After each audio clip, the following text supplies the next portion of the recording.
दोस्तों, आज हम आपको बताएंगे कि कैसे लाश पकड़कर नदी पार कर गए थे तुलसीदास।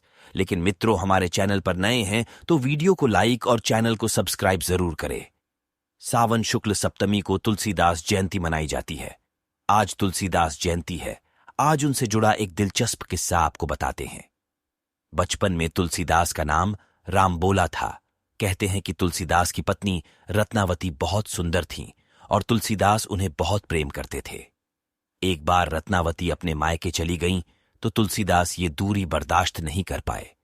उन्होंने एक ऐसा काम किया जिससे उनकी पत्नी नाराज हो गईं। श्रावण मास की एक रात तुलसीदास को रत्नावती की याद सताने लगी। उन्होंने फौरन अपनी पत्नी से मिलने का मन बना लिया। वह बारिश, तूफान से लड़ते हुए किसी तरह गंगा नदी के तट तक पहुंचे, लेकिन उफनती नदी पार करने वाला एक भी नाविक उन्हें नहीं मिला। तब तुलसीदास को वहां नदी में अचानक एक तैरती लाश दिखाई दी। तुलसीदास ने उस लाश को पकड़ा और उसके सहारे नदी पार की। ससुराल पहुंचने के बाद तुलसीदास को समझ नहीं आ रहा था कि वो अपनी पत्नी के कमरे तक कैसे पहुंचे। तब उन्होंने खिड़की से लटकते एक सांप की पूंछ रस्सी समझकर पकड़ ली और पत्नी के कमरे में दाखिल हो गए।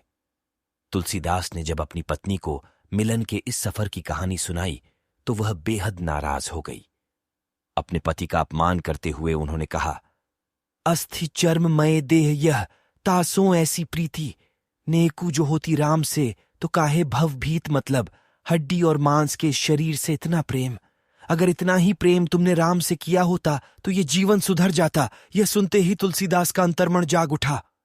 उन पर राम के नाम का ऐसा असर पड़ा कि आगे चलकर उन्होंने रामचरितमानस की रचना की।